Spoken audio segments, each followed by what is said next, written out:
Enemanía.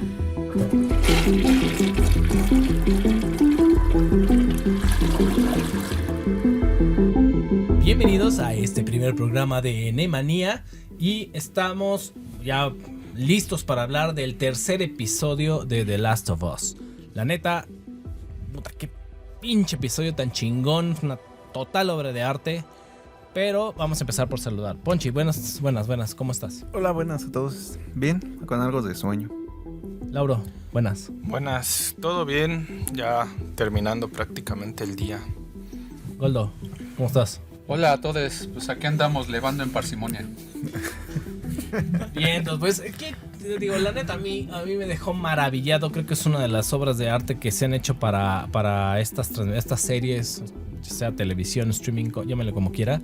Para mí fue una obra de arte. Al principio no sabía realmente lo que iba a suceder con este programa, pero empezó a desarrollarse, se desenvolvió, terminó y creo que fue una maravilla. ¿Qué opinan?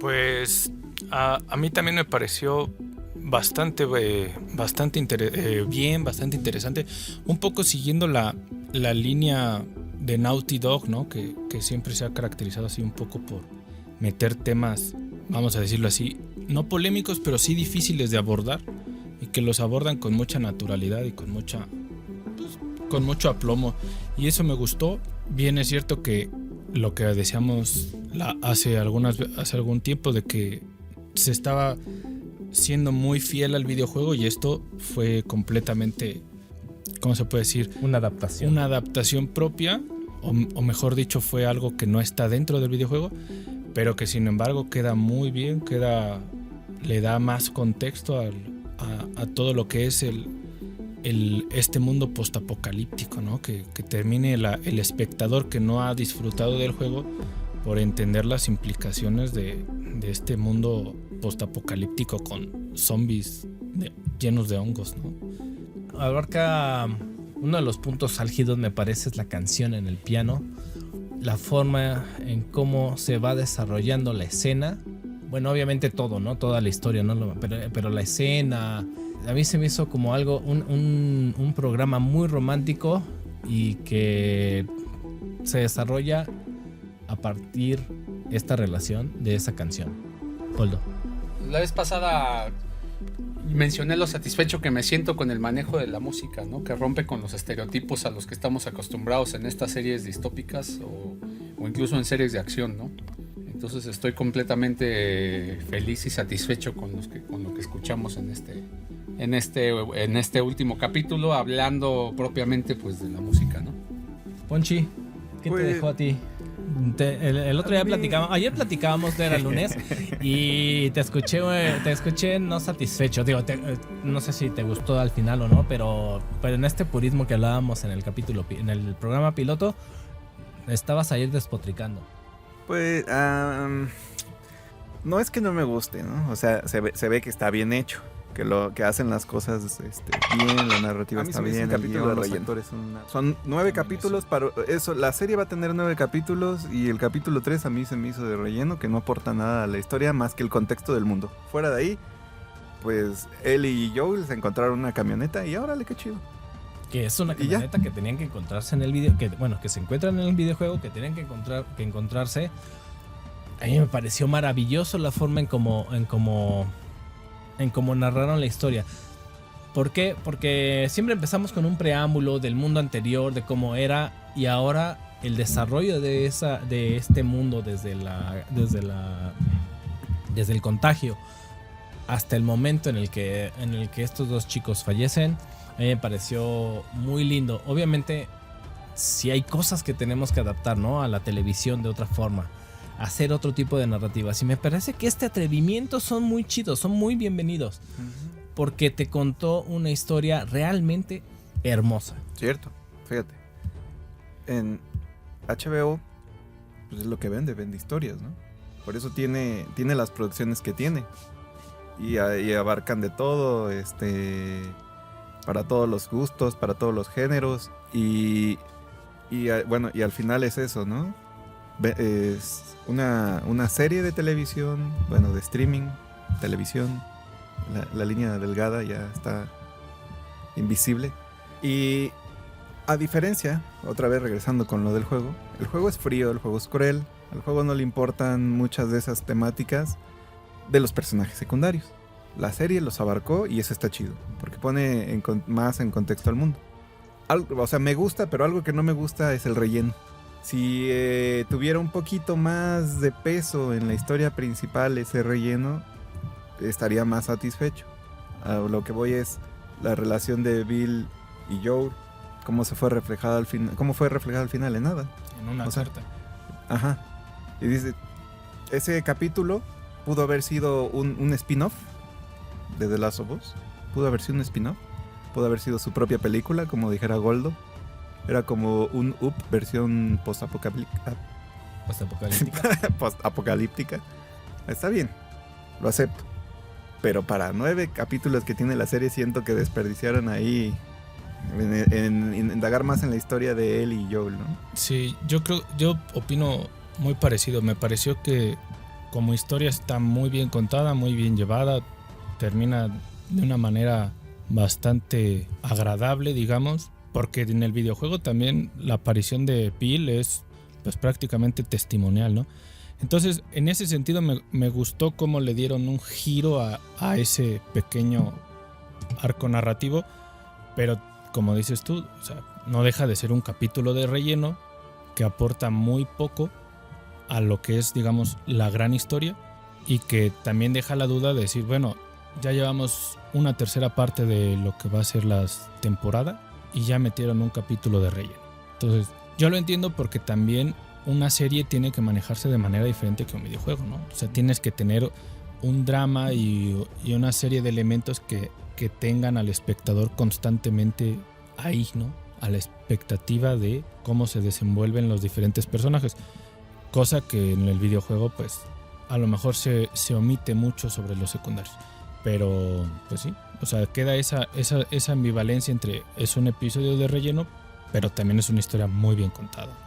Goldo, tú no jugaste el videojuego, tú no tienes estos parámetros. Como espectador desde afuera y como productor, como analista, como realizador de contenidos, ¿cómo te dejó este tercer capítulo?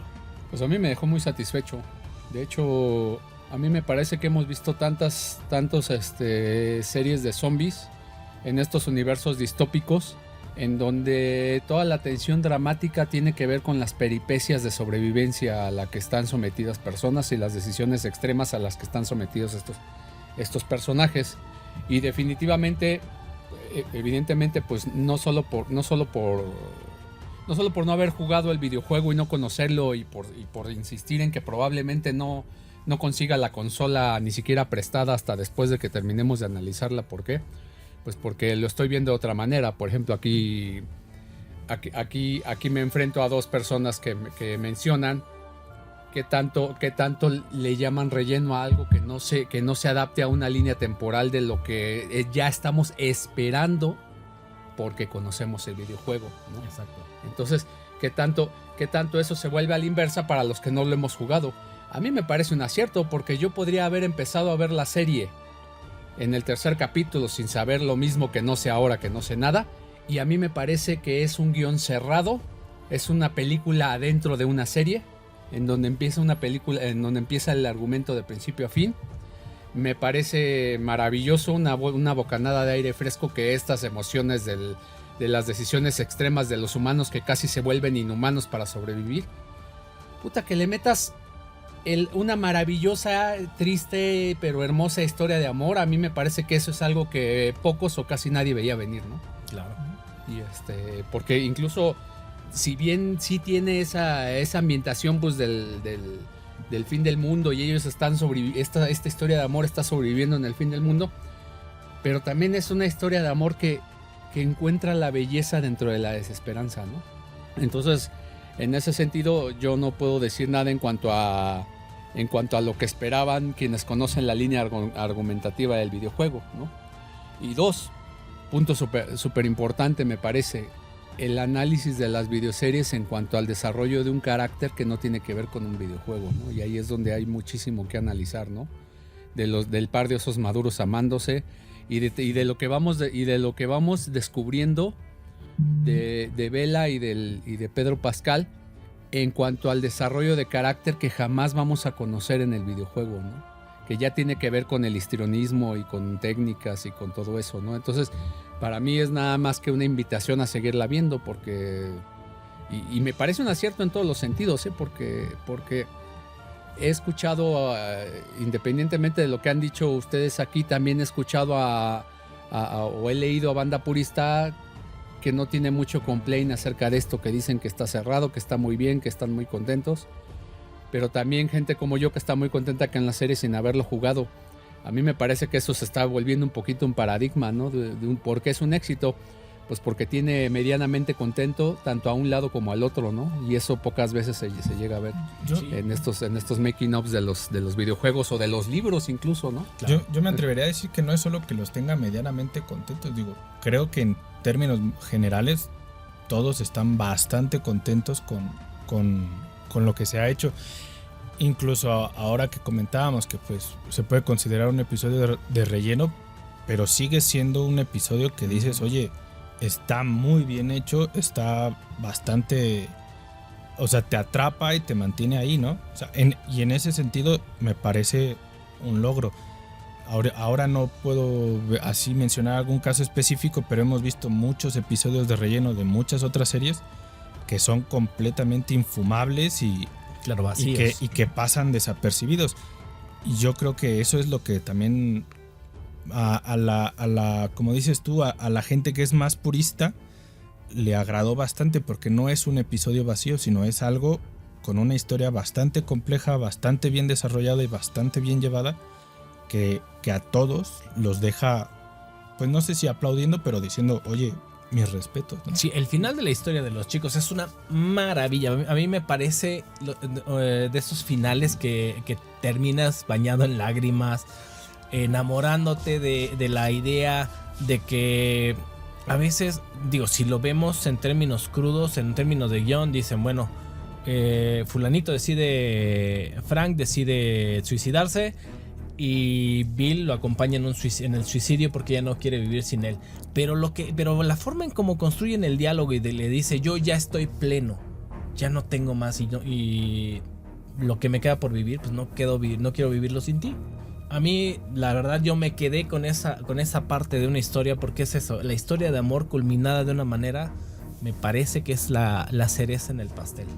Se supone que en la historia de este universo, los creadores dijeron que querían contar como la naturaleza humana, ¿no?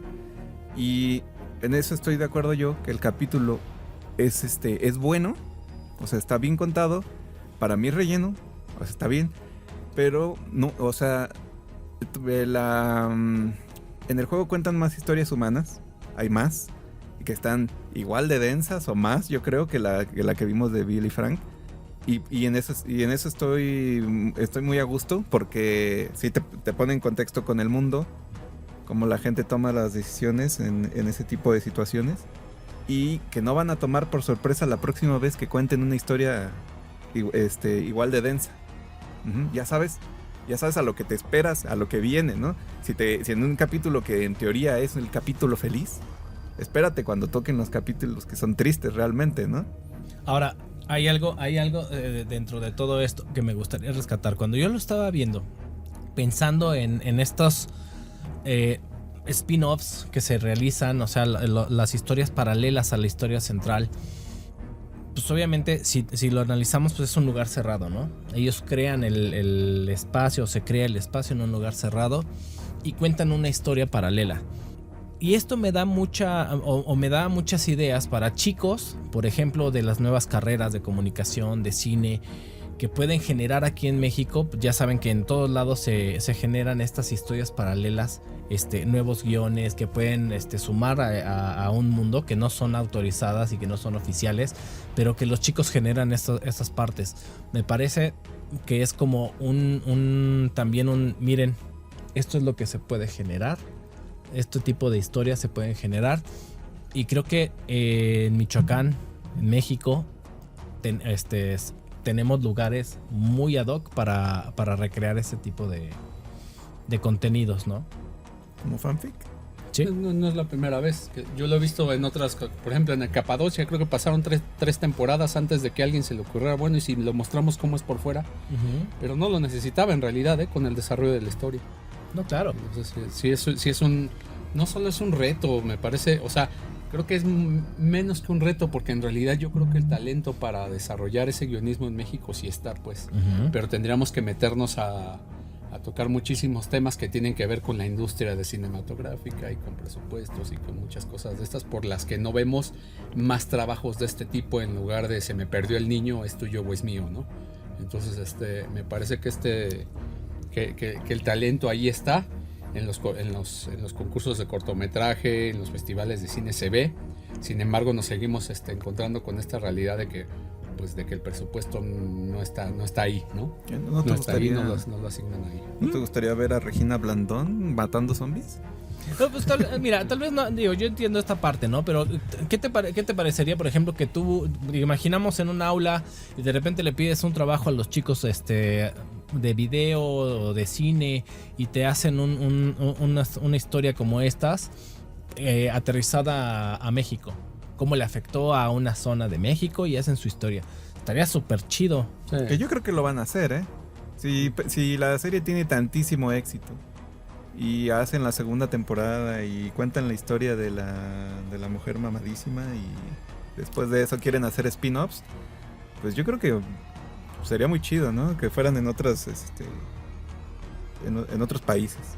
Yo creo que a veces bueno, yo no sé cómo trabajan mucho en algunas universidades, pero sí estaría chido como que impulsaran este tipo de contenidos, porque aparte no es el hecho como lo veíamos del mundo distópico, no es el hecho de tener que maquillar que aparte esa fue otra. ¿Recuerdan el maquillaje que usaron con el zombie que está entre los escombros en la escena de...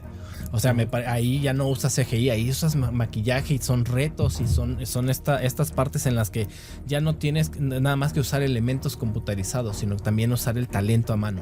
Sí, estoy completamente de acuerdo. Es una serie que está, pues no rompiendo, porque no está develando ningún hilo negro, ¿no? Pero que está reinventando la manera de volver a hacer las cosas con esa minuciosidad que muchos siempre exigimos, ¿no? Y que tal vez a lo mejor se había caído en este exceso comodino del CGI, ¿no? Es decir, oye, necesitamos no sé, un zombie, un monstruo, un superhéroe, lo que sea, y pues CGI, ¿no? Y tirabas de ahí. Y el hecho de que digamos que se vuelva a diversificar en otras técnicas, en otros estilos y demás, me parece que es una demostración de decir, mira, no necesitas solamente CGI, solamente necesitas hacer las cosas bien pensadas, bien estructuradas, y pueden salir contenidos de muchísima calidad, ¿no? Sí, yo siento que me acostumbré demasiado a ver series de Marvel. Sí, también. Como que te idiotizan, ¿no? Sí, no, estoy de acuerdo, creo que la palabra es adecuada. Sin embargo, todo tiene su espacio, ¿no? Por ejemplo, tampoco le puedes pedir a James Cameron que se deshaga del CGI en Avatar, ¿no? No, claro. O sea, no es nada, ¿no? Claro. Y pero aparte estamos hablando de por ejemplo, en este tema de Avatar, estamos hablando, digamos, en comparativos de dos formas de llevar el mundo. Lo que hizo Wakanda Forever con Namor y el mundo subterráneo, y lo que logra James Cameron en este mundo, pues es totalmente técnicas y narrativas visuales totalmente alejadas, ¿no? Uno que lo hace en espacios naturales y otro que usa el CGI de una manera también maravillosa. Ahora, ¿qué parte, digamos, de realización de este último capítulo, con qué parte se quedan en las áreas de expertise que manejan? Goldo. Pues a mí me parece que es un producto que sigue siendo redondo en cuanto a identidad visual, en cuanto a manejo de la colorimetría, de la temperatura, del mensaje, del mensaje que están dando en cuanto a manejo de la psicología del color. Me parece que tiene un diseño muy establecido y lo han respetado. Me parece que la iluminación también es una iluminación que no es la primera vez que vemos, como que ese verdoso medio Teal Orange que de repente estamos viendo es algo que se ha vuelto muy común y muy de moda, y pues probablemente, yo no sé en ese proceso creativo si es una decisión utilizarlo así o o meramente hicieron su propio estudio, ¿no? De la psicología del color que iban a manejar para hacer ese diseño colorimétrico. Y en ese sentido pues me siento contento, me siento satisfecho, pero pues yo me quedo con el manejo de los personajes que vi en esta última serie, ¿no? Para mí es lo resaltable, el nivel de dirección y de manejo de los personajes, ¿no? Lauro. Pues yo me quedaría con la construcción de los personajes. Es decir, solamente van 3 episodios. Incluso este último, que la aparición de Bill y Frank pues es nada más en este último episodio. Pero que es palpable y se nota muy, muy orgánicamente el desarrollo de los personajes, ¿no? O sea, cómo hay un crecimiento, una maduración. Un poco lo que decían por las capacidades histriónicas de los personajes, ¿no? Cómo empieza a haber esas pequeñas modificaciones en las actitudes, por ejemplo, entre Pascal y... ¿Cómo se llama la actriz? Ramsey. Bella Ramsey. Incluso también el desarrollo de Bill y de Frank. O sea, esa capacidad de mostrarte el desarrollo y el crecimiento de los personajes, para mí me parece súper, súper bien llevada, y yo me quedo con eso. Esos detallitos, ¿no? Cuando entran a la camioneta y hasta baja el visor y está maravillada con los espejos. Dice, pues es que al principio le decía, tú tuviste la oportunidad de volar en un avión, ¿no? Pues ella nunca lo va a tener. Entonces esos pequeños detalles que van cuidando en el guión. Yo me refiero más bien como a las interacciones, ¿no? La interacción que tenía Joel y Ellie en el primer episodio, como muy fría, como muy distante, incluso hasta con cierta repulsión entre uno y otro. Y el de ahora, cómo se preocupa por ponerle el cinturón, esos pequeños espacios más alargados de cómo se mira, ¿no? Donde ya se notan otras intenciones, una cercanía más desarrollada, ¿no? Que de hecho, yo no sabía dónde iba Bella en el primer capítulo. Ajá. Yo decía, ¿dónde va a parar con esa niña cavernícola? Así es en el videojuego, que es odiosa y que por falta de interacción social no tiene habilidades y todo lo destroza y a todo mundo le mienta a la madre, ¿no? Pues precisamente cuando se encuentra con Bill en el videojuego, porque en el videojuego Bill no está muerto. Uh-huh. Bill es un viejito cascarrabias que ya tiene lleno de trampas una parte de la ciudad y se la pasa peleándose con él. Sí. La ves como lo que es en los primeros capítulos, una niña berrinchuda, quejumbrosa, que quiere todo, quiere un arma, inventando madres por todos lados. En lo que decía Lauro, por ejemplo, en este episodio precisamente empiezan haciendo esa relación, ¿no? Donde él está molesto por la muerte de Tess y le avienta la comida, así. Y ella termina diciéndole, bueno, ustedes tomaron la decisión de estar aquí. No es mi culpa. No me culpes. Y ahí empieza a cambiar. Empieza a desarrollarse otro tipo de historia. Ponchi, ¿con qué te quedas? Pues yo concuerdo con lo que dijeron los dos. O sea, no podría agregar un poquito más. Me gusta la fotografía y tiene sentido porque hay muchas series o películas que vemos que son post-apocalípticas. Ahora lo dije bien. Y siempre le meten le pasan ahí un filtro, lo hacen ver como oscuro, ¿no? Así como si la ciudad siempre estuviera nublada, como si fuera azul, como México en las películas gringas, ¿no? Con el tono sepia, ¿no? Es como, pues en la vida real, si pasan 20 años y ya no hay contaminación, todo va a estar verde, lleno de flores, rebosante, colorido, ¿no? El sol sigue saliendo y sigue alumbrando. Ajá, exactamente. Evidentemente habrá días soleados, ¿no? O sea, eso no todo tiene que ser nublado. Eso para mí está súper chido. Porque dentro de esta fantasía es un poquito de realismo, ¿no? Bueno, yo me quedo con la parte del guión. ¿Por qué?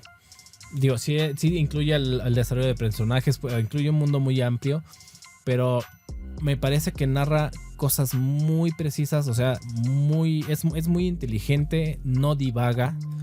Me parece que no cuenta cosas innecesarias dentro, ¿no? Por ejemplo, la escena de las fresas, a mí también, o sea, me quedé con esa parte, ¿no? Que dices, no manches, o sea, tienen fresas. Y estos están maravillados porque aparte es una sorpresa que le da. Y de repente el otro se emociona y le dice, espérate. No aquí sobre las fresas. cuando se emociona el otro y le dice, no, espérate, no sobre las fresas, o sea, nos costó, o sea, no es cualquier cosa, ¿no? Y corte B, se mueren los dos por cistercosis por no lavarlas, ¿no? Exacto. Sí, pero me parece esa parte, yo me quedo mucho con esa parte del guión que está construido en esas formas sencillas, simples, no busca cosas complejas. Pero bueno, Goldo, vamos a cerrar con este episodio, con qué esperamos en el episodio 3. En el 4, perdón. ¿Qué podemos, tú qué te imaginas que pueda seguir o a qué expectativa te dejó el episodio? Yo no sé en qué momento tengan que dejarse de estas historias. Pues fue casi un spin-off esta cosa, ¿no? Que vimos en el tercero. A nivel personal, a mí no me estorbaría que la serie estuviera recurrentemente llena de spin-offs y sobre todo que fueran spin-offs independientes, autónomos. ¿Por qué? Porque yo podría haber empezado a ver esto, lo reitero, podría haber empezado a ver esta serie y cuando termina, yo terminé maravillado con la historia, ¿no? Entonces no sé hasta dónde le podemos estar viendo estas situaciones antes de que acá mis ojos peguen el grito en el cielo y digan, bueno, ¿y a qué hora se van a pegar a la historia real del videojuego, no? Entonces, pues yo que espero por el bien de todos a que se llegue a un equilibrio entre ambos panoramas, ¿no? Sí. Sí. Ponchi, ¿tú qué esperarías? ¿Más historias alternas? Bueno, alternas, no creo, pero sí va a haber más. Yo espero que haya más contexto de otros grupos que van a aparecer en la historia. Y espero que los desarrollen igual así, con esta manera humana, ¿no? Cómo los humanos toman las decisiones en ese mundo extraño. Bueno, adelantándome a lo que va a pasar, ¿no? O sea, porque ya tengo una idea de qué va a pasar el siguiente capítulo, porque está el tráiler. Y ya sabes que son el grupito de estos locos. Entonces, spoiler. entonces, ¿Viste el tráiler? si te muestran las motivaciones de este nuevo grupito que va a aparecer, le daría más contexto, ¿no? O sea, no nada más serían un montón de tipos malos con los que peleas en el videojuego, ¿no? Eso me gustaría. Ya lo volviste de Walking Dead, güey, ¿no? Sí. Ajá.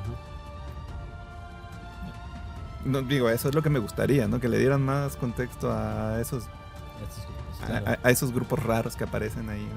Pues mira, antes de preguntarle y seguir con Lauro, también sí es cierto que son 9 capítulos, pero si algo se caracteriza a HBO en estos desarrollos, sobre todo de este tipo de series que son cortos los capítulos, es que los últimos episodios son casi películas.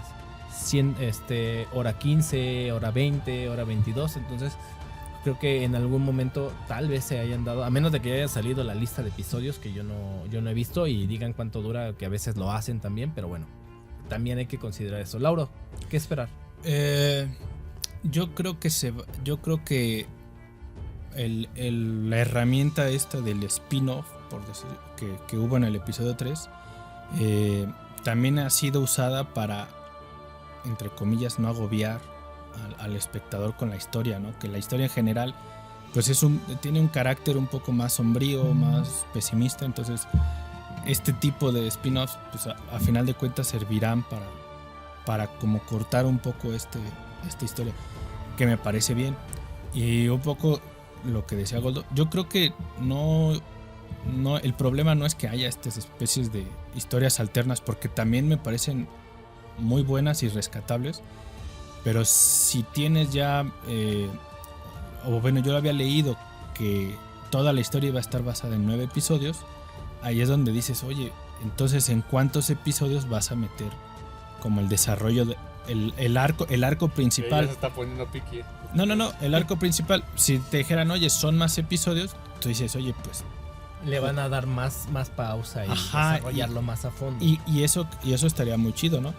Porque, como dijo Poncho, hay muchos otros personajes y facetas dentro del juego y de la historia en general que me parece que deberían tener también un desarrollo así, ¿no? Que te expliquen más detenidamente las motivaciones de los diferentes personajes que intervienen en la historia, no solo los principales, porque me parece que eso también enriquece las motivaciones de los personajes, ¿no?